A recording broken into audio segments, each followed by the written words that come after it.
said, where is this new director? And they had these, you know, kind of shelves or not, you know, whatever, counters in the front and then counters going down the side. They welcomed you here. You took your pictures down here. Out behind the counters, no privacy, you know, all is the desk. She said, there's the new director. No private office, no nothing. So I went out to meet this guy. And I said, what's your job as the director of the Department of Motor Vehicles? Write this down or put it on your forehead. It's a wonderful definition of a manager. He said, my job is to reorganize the department on a moment-to-moment basis depending on citizen need. You know what he had done? He had cross-trained everybody in everybody's job, so everybody could take pictures, everybody could run the front desk, including secretaries and bookkeepers in the back of the house, who, if there was a run-on by citizens, he said, that's not mission critical, get out here, the citizens out here. Nobody could go to lunch between 11:30 and 2. Why? That's when the citizens are free, see? And so this guy is really amazing. Now, just to show you how amazing it is, shortly after this, my secretary turned 50, and she decided that she was going to get one of those mopeds or one of those scooter deals, and she's going to bop around Southern California, see? So she gets this beauty, and she never even thought about a license. You know, she thought car license, you know, moped, you know. No, you got to get a license. So she goes over to the Department of Motor Vehicles, and she gives her name to this woman behind the counter. And she said, and she looks at it, and Dana had never had a ticket in her life. Not one mark on her whole license. And this woman says, that's incredible, your record. And she said, I'm looking at it, though. In 3 months, you're supposed to come back to take your written driver's license again. Why don't you take both tests today? Dana said, tests? I didn't know I was supposed to take a test. And she's panicked. I don't know if they were teaching these people human relations, but this woman reached across the counter, patted her hand. Oh, Dana, with your driving record, I'm sure you can pass this test. And besides, if you don't, you can always come back. So I want to tell you one of the interesting things, before I tell you what happened, is I recognized some of the people in this place, and they were people who used to beat citizens up. And now they're cheering them on. What do you think the difference is? Leadership, you know, vision, values, and all. So Dana goes over and takes the test, brings it back to this woman. She falls one correct answer short of passing both tests. So officially she fails. This woman says, oh, Dana, you are so close to passing. She said, let me try something. I'm going to re-ask you one of the questions you got wrong on each of the tests to see if upon thinking about it you can get it right. Now, isn't that amazing? But what's really amazing, there's only 2 answers to each question. She said, Dana, you chose B on this question. What do you think would be the right answer? Hey, you passed, you know. And so I was telling this story one time, and at the break, a bureaucrat came up. And you can always spot the bureaucrats. They have really tight underwear on, you know, and they walk a little bit like this, you know. And this guy came, he says, why are you telling that story? That woman was breaking the law. Your secretary failed, you know. And so I went back to see my new friend. And I told him the story. And he said, Ken, let me tell you one other thing. When push comes to shove around decision-making, I want my people to use their judgment before rules, regulations, or laws. He said, the judgment of my person was, your secretary had a perfect driving record. And she didn't feel that was fair to that kind of citizen for one missed thing to bring him back. He said, I guarantee if your secretary missed 3, 4, 5 questions, she wouldn't have given him the same. But in her judgment, that was the right thing to do. And he said, I would defend her decision with my job. Would you like to work for a guy like that? You see the whole concept? And when you get your people passionate, we did a study of this. What's the relationship between strategic leadership, operational leadership, employee passion, and customer loyalty and organizational success? You know where the biggest impact on organizational success comes from? Operational leadership.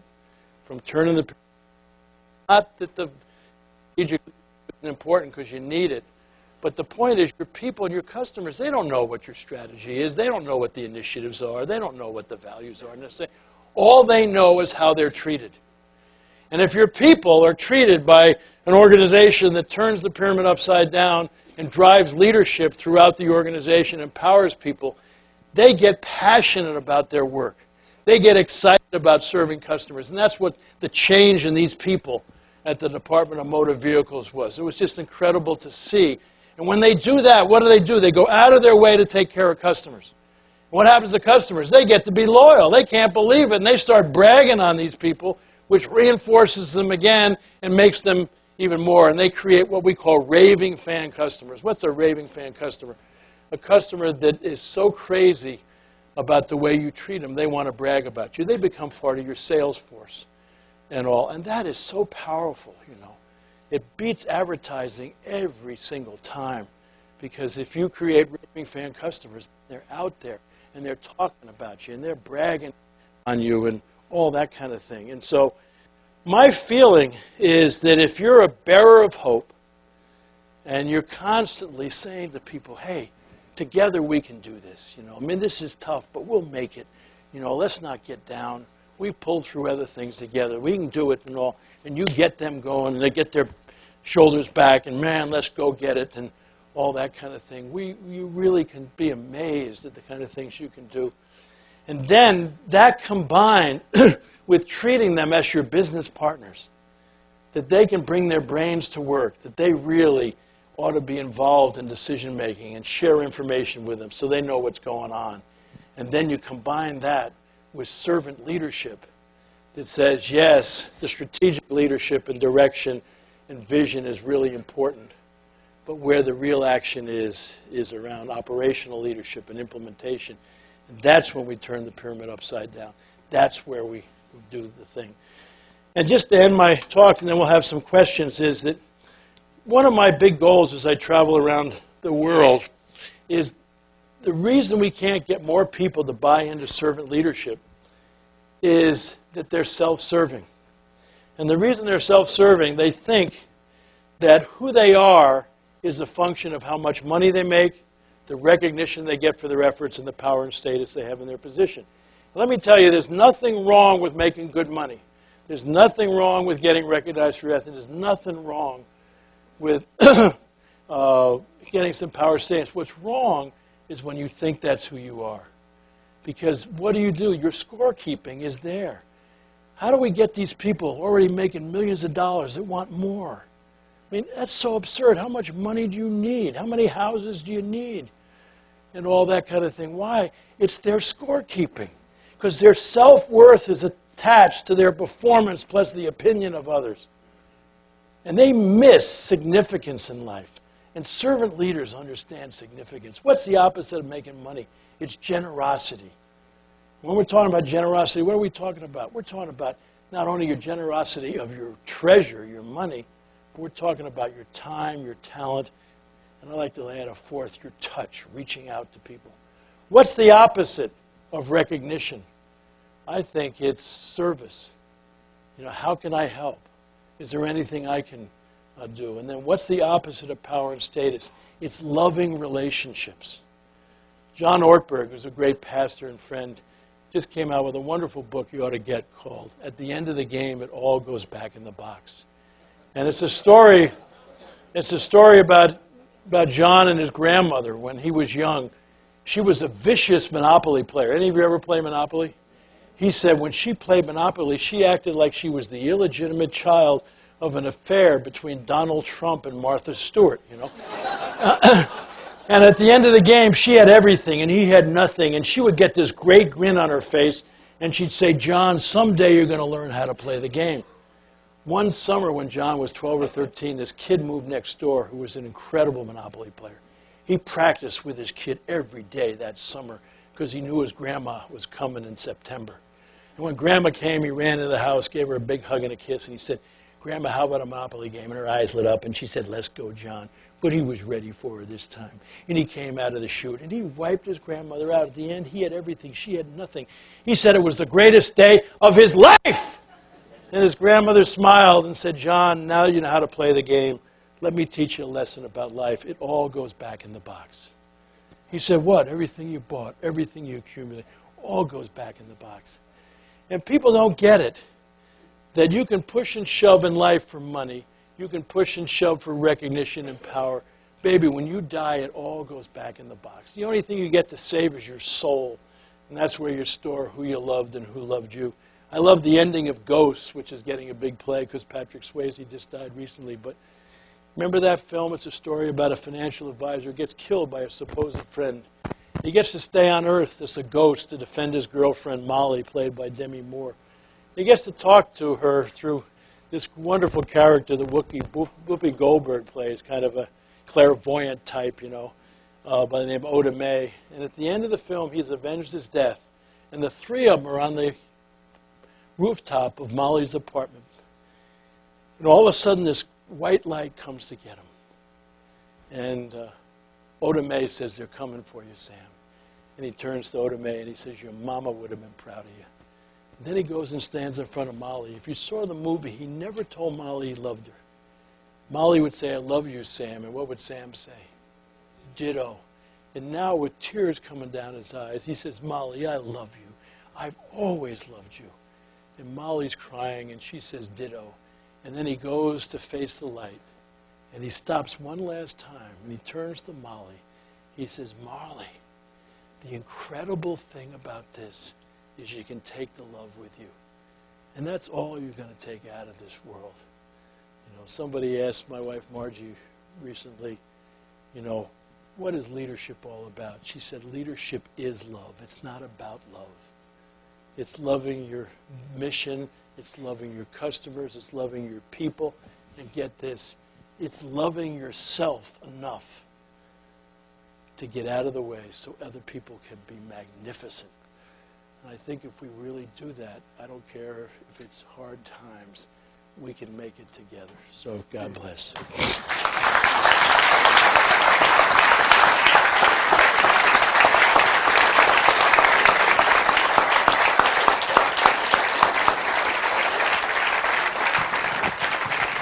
Well, I think we can all now understand why Ken has sold 18 million books. We need a little bit more love in this world. You persuaded me of everything, Ken, except why there's not more love to go around. Why aren't more people inspired by the manager at the Registry of Motor Vehicles or Southwest Airlines? Why Southwest the exception? Why is it so extraordinary that your secretary was treated like a human being and encouraged to succeed? Well, one of the things I've found is that the biggest addiction in the world is the human ego, which stands for edging God out, and somehow thinking you're the center of the universe. And we edge God out in two ways. One is false pride, where we think more of ourselves than we should. We come from a more than philosophy, and we're pushing and shoving for credit. And the other is fear or self-doubt, when you think less of yourself. You're coming from a less than thing, and now what you're doing is you're protecting yourself. And the minute you come from a more than or a less than, you're always, what? Judging, you're always separating, you know, you're always distorting things. And we've started a, 12-step Egos Anonymous program because all of the great addictions are a result of fear and self-doubt, that they need something external to make me feel important. And a lot of people don't deal with the false pride and the stuff that we've seen in some of these leaders, I mean, I talked to people from the big car companies that said those leaders wouldn't even thought that they should maybe not fly a private plane to Washington to ask for billions of dollars. I mean, they just wouldn't even have thought about it. Now, why were they in trouble? And so I think that's the biggest thing. And what we need to do is to recognize that our ego does get to us. You'd love these meetings, we have people stand up behind a... Yeah, my name's Ira. Yeah. And, first they can volunteer because, you can't force somebody to be in an AA meeting. And we say if your ego's never gotten in your way, and either false pride where you felt badly because somebody forgot what you did, or you have self-doubt, you're afraid to give feedback because what will happen to you, you can leave. Nobody's left. And then we stand up and see, hi, Ira. What would we say? Hi, Ira. Then you have to say, I'm an egomaniac, and share the last time his ego got in the way. And it's a really powerful thing, because that's the thing that just kills us, is we somehow put ourselves in the center of the universe. The anecdote for false pride is humility, and Jim Collins talked about it in Good to Great. People with humility don't think less of themselves; they just think about themselves less. And the false pride, the anecdote for self-doubt and fear is unconditional love. How many of you have kids? How many of you love your kids? How many of you only love your kids if they're successful, if they are good athletes or good students, No, you love your kids unconditionally. What if you accepted that unconditional love for yourself? What if you realized God didn't make any junk and you could not perform well enough or be thought well enough to get any more love? You got all the love there are. You'd maybe look at the world a little differently rather than keeping score on your performance plus the Who'd like to ask the next question, please? Or comment? Yep. Great. Yeah, I think we can probably hear you. Southwest seems to get it again on their latest ad when they're talking about their bags. Yeah. And they're crying, my bags, they're gone. Again, to serve an attitude. That's right. Yeah, it's just amazing. And you look at the companies that just kill the competition, they all get it. Like Chick-fil-A, every time you see anything in the fast food industry, they're number one. They got less than 2% turnover and 1,400 restaurant managers, from 1,400 restaurants. Their hourly, turnover is 75 to 100% less than anybody in the industry. First time I spoke to all the managers of Chick-fil-A, the president stood up and said to all these people, if you're going to err with our people, please err on the side of mercy. And I said, do you all realize the company you work for? The next time I spoke, I had to follow Michael W. Smith in the Chick-fil-A choir, And you look at that. You look at Synovus, chosen the #1 company. Fortune finally said, stop applying for the best company to work for, because they created an all-star list completely based on servant leadership. It's just Ritz-Carlton, based on servant leadership. Horst Schulze, who started the whole thing. It just can name company after company that just kills the competition, and why people don't want to get it. And it's the human ego that keeps them from, and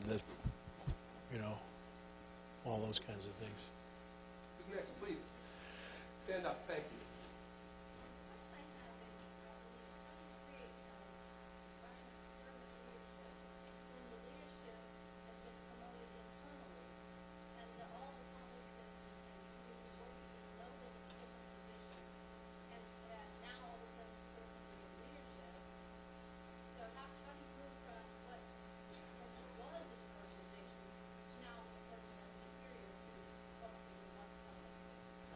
Well, I wrote a book called The 1 Minute Apology.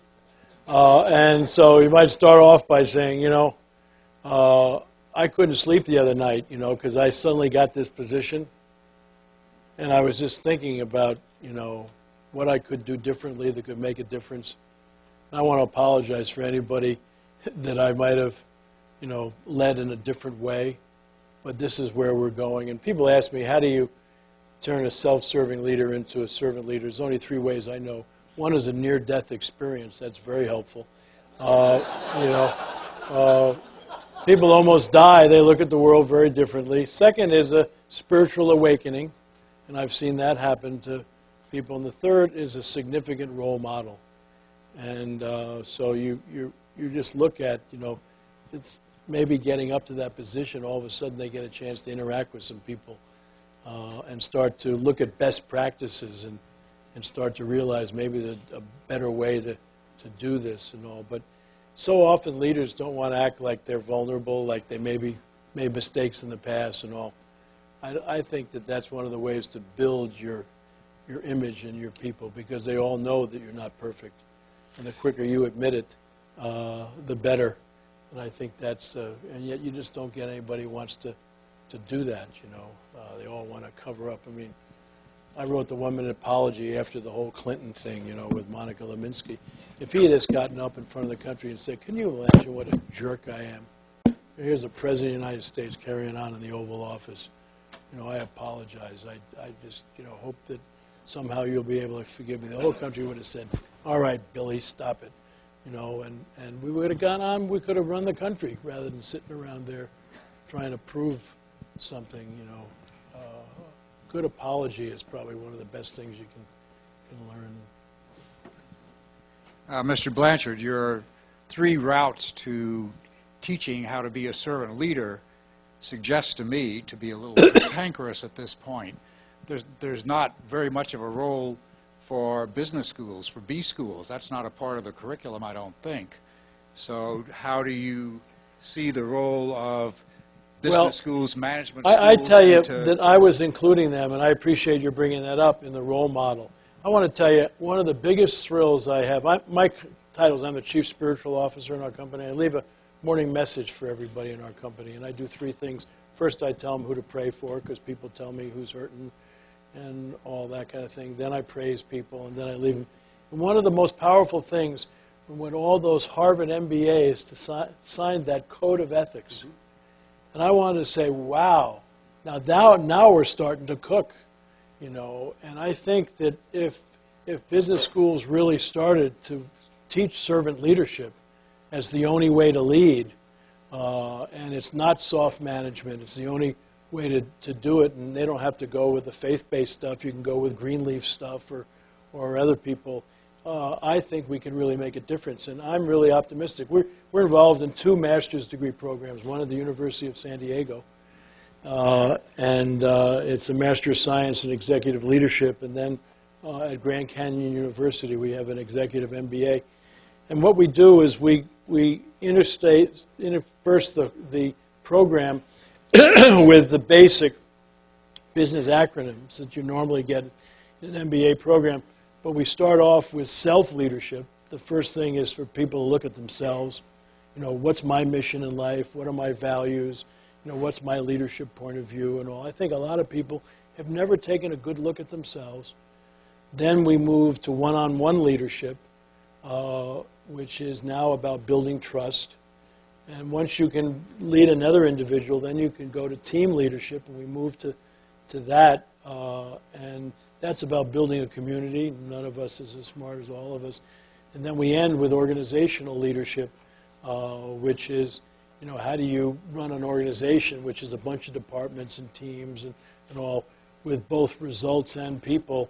And we intersperse that throughout the program. And it's a really powerful kind of thing. And I think a lot of people are saying we come away from this differently. And I think it's because, we're modeling different kinds of things. And I think that's what we need to look at our curriculum. I'm so pleased. A decade ago, you couldn't have found an ethics course probably in most business schools. And boy, they're there now, and they're really powerful. And I think we could really take a look. I think we've been spending too much time training business consultants and financial analysts, and I have nothing against those fields.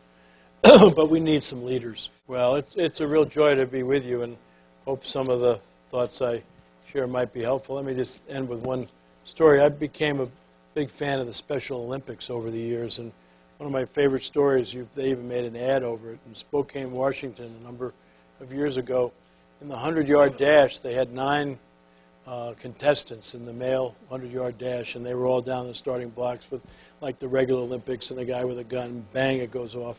And these 9 young people just race out of there as fast as they can, given their handicap or disability.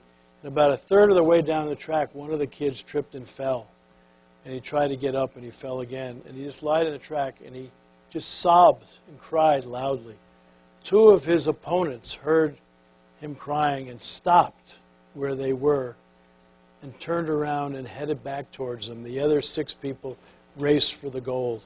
And these 2 young people helped this young guy up, and the 3 of them held hands and walked across the finish line together. And the crowd initially didn't know how to compute this. I mean, it was beyond their belief. And then when they finally got it, they stood up and they gave him a 10-minute standing ovation. And let me just say that you can make the world a better place. People say, do you want to make the world a better place? Yeah. what do you do when everybody laughs? You can make the world a better place by the moment-to-moment decisions you make as you interact with other human beings. You know, if somebody yells at you in the morning as you leave the house, you can either yell back or go back and give them a hug and tell them, hope your day is better. Somebody cuts you off, you can, you know, give them the finger or send them a prayer. You know, you got all kinds of choices on that, and the choice is always is, am I going to come from a servant heart or a self-serving heart? Are you here to serve or be served? And I think that's what I'd like.